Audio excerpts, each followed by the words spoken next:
जब वो हर स्थान पर पराजित हो जाता है, हर मोड़ पर असफल हो जाता है, टूट जाता है, तो वो कहता है कि यदि भगवान ने एक द्वार बंद किया है तो वो दूसरा द्वार अवश्य खोल देंगे। आपके साथ भी ऐसा ही होता है ना? तो बताइए, यदि ये सत्य है तो ऐसा क्यों होता है कि कई लोग असफल होते हैं, कईयों को वो द्वार दिखाई ही नहीं देता? क्या भगवान आपके साथ छल कर रहे हैं? नहीं, भगवान आपके साथ छल नहीं करते। आपका मन है जो आपके साथ छल करता है। मन जिसमें मोह है। अब भगवान कहें या नियति, वो ना द्वार खोलती है ना द्वार बंद करती, ऐसा हमारा मन समझता है। द्वार तो सदैव खुले होते हैं, परंतु असफल हो जाने के पश्चात मनुष्य उस बंद द्वार को देखता रहता है और इसी कारण वो अन्य द्वार को ना देख पाता है ना खोज पाता है। तो सफलता पाने का मूल मंत्र है मोह का त्याग, निरंतर परिश्रम। और फिर देखिए, आपको अपने जीवन में सारे मार्ग खुले हुए मिलेंगे। मनुष्य जीवन की परीक्षा में सफल होने के लिए क्या नहीं करता? वो परिश्रम करता है, दौड़ भाग करता है, और ये सब करने के पश्चात भी जब उसका काम नहीं बनता तो वो नकल करता है ना? तनिक लौटिए अपने बचपन में, स्मरण कीजिए अपने बचपन की स्मृतियों का। क्या स्मरण हुआ? विद्यालय में जब आप परीक्षा देने जाते थे तो क्या होता था? आप ना सहे, परंतु कोई ना कोई सफलता पाने के लिए नकल करता ही था और उत्तीर्ण भी हो जाता था, है ना? परंतु जीवन की परीक्षा ऐसी नहीं होती। नकल करने वाला सफल नहीं होता। कारण विद्यालय में सबके प्रश्न पत्र एक होते थे, परंतु जीवन के प्रश्न पत्र और उनकी कठिनाई सबके लिए भिन्न होती। तो निश्चित रूप से उनके उत्तर भी भिन्न होंगे ना। इसलिए यदि आपको जीवन में सफलता पानी है तो नकल ना कीजिए। स्वयं के प्रश्नों का उत्तर स्वयं ढूंढिए और सफलता आपकी ही होगी। मनुष्य की लालसा बड़ी विचित्र होती है। सफलता पाने के लिए वो अंधी दौड़ में भाग लेता है। जीवन का लक्ष्य पाने के लिए वो जीना छोड़ देता है। स्वयं को और अपने समय को ऐसे व्यय करता है जैसे कि वो अमर है, कभी मरेगा ही नहीं।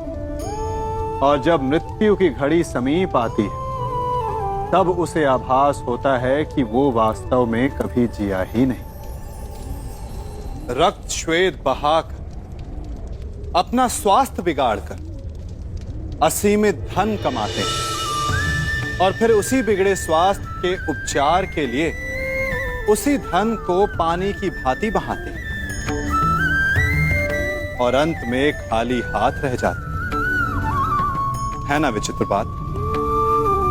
तो किया क्या जाए? इस समस्या का हल क्या है? इस समस्या का हल है शांति।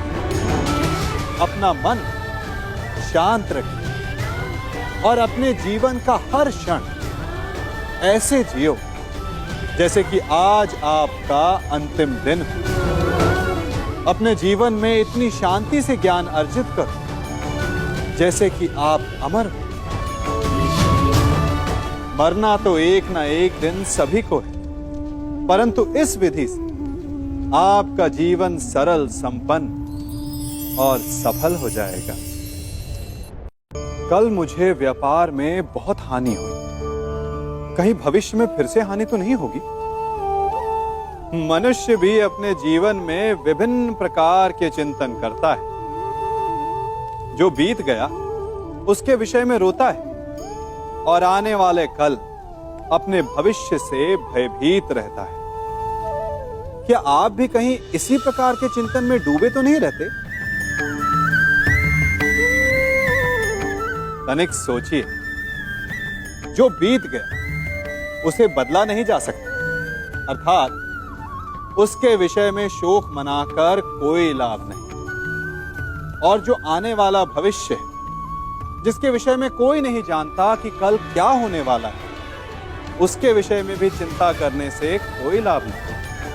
यदि आपको वास्तव में जीवन जीना है तो आज, अभी में जी। यदि आपका आज संवर गया तो आपके अतीत में जो हानि हुई थी उसकी पूर्ति हो जाएगी और आपका आने वाला भविष्य भी संवर जाएगा। जीवन में कौन सी चोट सबसे घातक और भूखे पेट की पीड़ा, या निर्धनता की मार, या प्रेम में आघात, या शत्रु का प्रहार? नहीं, सबसे अधिक घातक और पीड़ादायी होता है विश्वासघात। और विचित्र बात यह है कि जितनी हानि, जितनी पीड़ा, उसको कहीं अधिक हानि है। कारण भले एक बार के लिए विश्वासघाती को क्षमा कर भी दिया जाए, दोबारा भूल कर भी उस पर कोई मूर्ख भी विश्वास नहीं करेगा। विचारिए, विश्वास जीवन की आस होती है और एक विश्वासघाती न केवल दूसरों के जीवन में, स्वयं के जीवन में भी विष का वास कर लेता है। जीवन में हम सबसे अधिक किससे बचकर रहते हैं? किससे चिढ़ते हैं? सोचिए। उत्तर मिल गया ना। हम उससे चिढ़ते हैं जो हमसे चिढ़ता है, जो हमारी निंदा करता है। हम उससे बचकर रहते हैं, दूर रहते हैं। हमें लगता है कि वो व्यक्ति हर स्थान पर हमें नीचा दिखाएगा, हमारा अपमान करवाएगा। परंतु तनिक सोचिए, क्या एक निंदक से दूर रहना उचित है? नहीं। एक निंदक के जितना समीप रहो उतना ही श्रेयस्कर है। हमारे मित्र हमारी कमियों को छिपाते हैं, हमारी भूलों को दबाते हैं, परंतु एक निंदक हमारी कमियां हमारे समक्ष लाता है, हमें हमारे वास्तविक रूप से अवगत करवाता है। अपनी कमियों को समझकर हम उन्हें सुधार सकते हैं, अपने व्यक्तित्व को संवार सकते हैं। इसलिए निंदक के लिए अपने मन में बैर नहीं, सम्मान और धन्यवाद का भाव होना चाहिए। आप सब ने अपने जीवन में एक कहावत तो सुनी ही होगी कि एक चुप 100 को हराए। सुनी है ना? और इसीलिए कई बार हम जीवन में चुप रहते हैं, मौन रह जाते हैं, क्योंकि यह सत्य है कि एक मूर्ख के लिए मौन रहने से अधिक श्रेयस्कर उत्तर और कुछ भी नहीं हो सकता। परंतु क्या जीवन में सदैव मौन रहना, सदैव चुप रहना क्या उचित होता है? नहीं। जहां पाप का बल बढ़ रहा, जहां छल हो रहा, वहां मौन रहने से अधिक गंभीर अपराध और कुछ नहीं हो सकता। मौन रहकर कदाचित आप समस्या से बच जाएं, परंतु आप संसार को समस्याओं में उलझा देते हैं। इतिहास साक्षी है कि पापियों के उद्दंडता ने संसार को इतनी हानि नहीं पहुंचाई जितना कि सज्जनों के मौन ने पहुंचाई।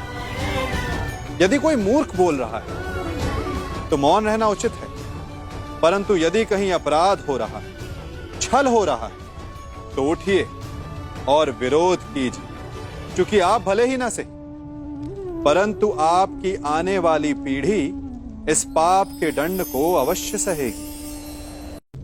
अपने जीवन में आप कितने मित्रों से मिलते होंगे, कितनों को आप स्वयं जानते होंगे, कितनों का आप शुभ चाहते होंगे और कितने आपका शुभ चाहते होंगे, और कितने ऐसे भी होते हैं कि आपके समक्ष आते ही, आपसे मिलते ही वो अपने जीवन का दुखड़ा गाने लगते हैं कि उनका कोई कार्य ही नहीं बनता।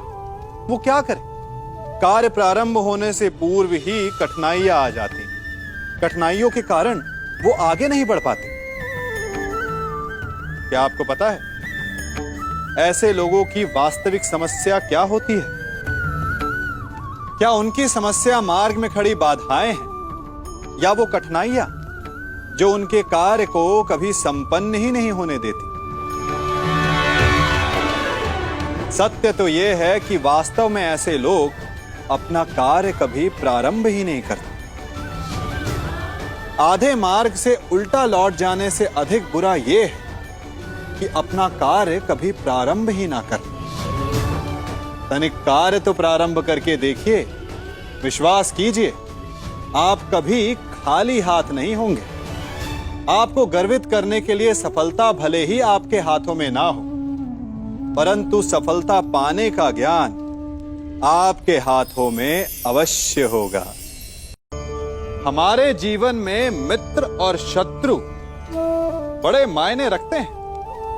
मित्र वो जो हमारा हित चाहे, जो हमारे सुख दुख में हमारी सहायता करे, हमारा साथ दे। कुछ मित्र जन्म से होते हैं, कुछ मित्र हम स्वयं बनाते हैं, कुछ मित्र परिवार में मिल जाते हैं, तो कुछ मित्र जीवन की यात्रा में। परंतु शत्रु हमें जीवन में कभी भी मिल जाते हैं। परंतु क्या आपने कभी सोचा कि वास्तविकता में आपका सबसे बड़ा शत्रु है कौन? आपका सबसे बड़ा शत्रु आपके भीतर छिपा बैठा है और वो है आपका क्रोध। आप जिनसे रुष्ट होते हैं, उन पर क्रोध करते हैं, उन्हें हानि पहुंचाने का प्रयास करते हैं। परंतु तनिक शांत मन से सोचिए, जिन्हें आप हानि पहुंचाना चाहते हैं, ऐसा करने से पूर्व आप स्वयं भीतर से जलते हैं। क्रोध एक सुलगते हुए अंगारे के समान होता है, जिससे आप अपने शत्रु को जलाकर भस्म कर देना चाहते हैं। परंतु ऐसा करने से पूर्व आपको स्वयं उस सुलगते हुए अंगारे को उठाना पड़ता है और शत्रु से पहले स्वयं को जलना पड़ता है, उसकी पीड़ा सहनी पड़ती है। तो यदि आपको अपने शत्रुओं से मुक्ति पानी है, तो पहले आप स्वयं के क्रोध पर नियंत्रण करना सीखिए। परिवार, संतान, हमारे अपने हमें कितने प्रिय होते हैं। उनकी सुरक्षा के लिए, उनके सुख के लिए हम क्या नहीं करते। अपनी संतानों को सुसज्जित कोमल जूते देते हैं ताकि उनके पांव को चोट ना लगे, उनके मार्ग में कांटे ना चुभे, उन्हें पीड़ा का अनुभव ना हो।